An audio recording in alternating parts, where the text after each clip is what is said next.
Hello everyone.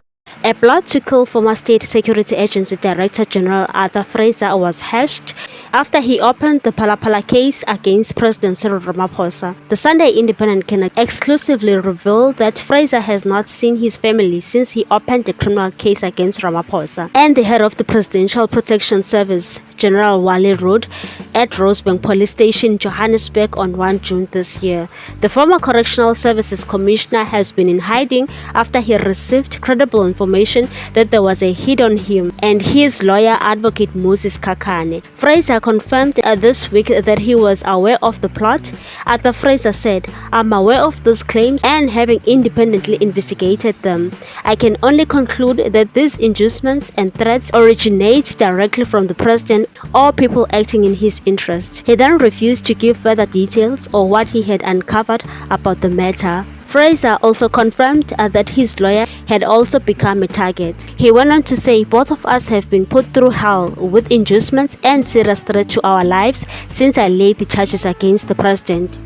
Ramaphosa spokesperson Vincent Makwenya said, "We have no knowledge of claims deposited in your questions." Advocate Sikhakhane also confirmed that he was made aware of the alleged plot to kill him and Fraser. He said, "I was made aware of the plot to kill me and my client Mr. Fraser, and this is nothing new as I have always been singled out for doing nothing but representing my clients.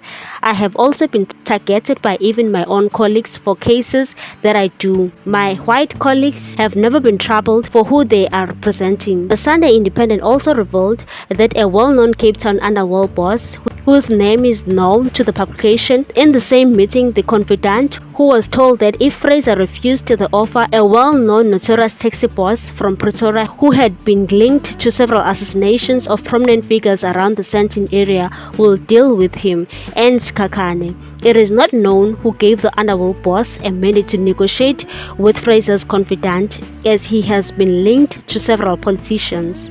It must also be emphasized that there is also no known connection between the underworld boss and Ramaphosa or Rood. The alleged plot to kill Fraser was initially revealed to the publication in July when a prominent politician commentator asked this reporter if he was aware of the plot to kill Fraser using a Pretoria taxi boss. The publication also revealed that Fraser and Sikhakhane went to Durban on September 16 to meet with a prominent politician in the province and asked for his intervention to save their lives. On September 19, Fraser and Sikhakhane were introduced to a Durban businessman who had close ties with the Pretoria boss. The Durban businessman called the Pretoria taxi boss in Fraser and Sikhakhane's presence, and he didn't deny that he was hired to kill the two men, but refused to name the person who hired him. Instead, he suggested a face-to-face meeting to discuss the matter as it was sensitive. The source said the Durban businessman was attacked a few days later. The source said the Durban businessman was kidnapped, beaten up, and left for dead. After Fraser and Sikhakhane's visit to him, he never followed with the proposed face-to-face meeting as he felt it wasn't safe for him. The source added that Fraser has never slept in the same house twice after he opened the case, as he is always on the run. Sikhakhane was one of the people who were allegedly targeted to be arrested on bogus charges linking him to July unrest. His brother's son, Pendula Sikhakhane, who was raised by the advocate and stays with him, was arrested and linked to the July unrest, but all charges against him were withdrawn this week. Advocate Sikhakhane said, "My whole life has been targeted and victimized because of my clients.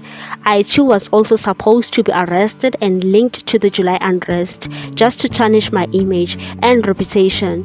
The source close to Fraser and Sikhakhane vowed that they will die fighting than to die selling out the country. What's your take on this one, people? Thanks for watching. Please subscribe for more news.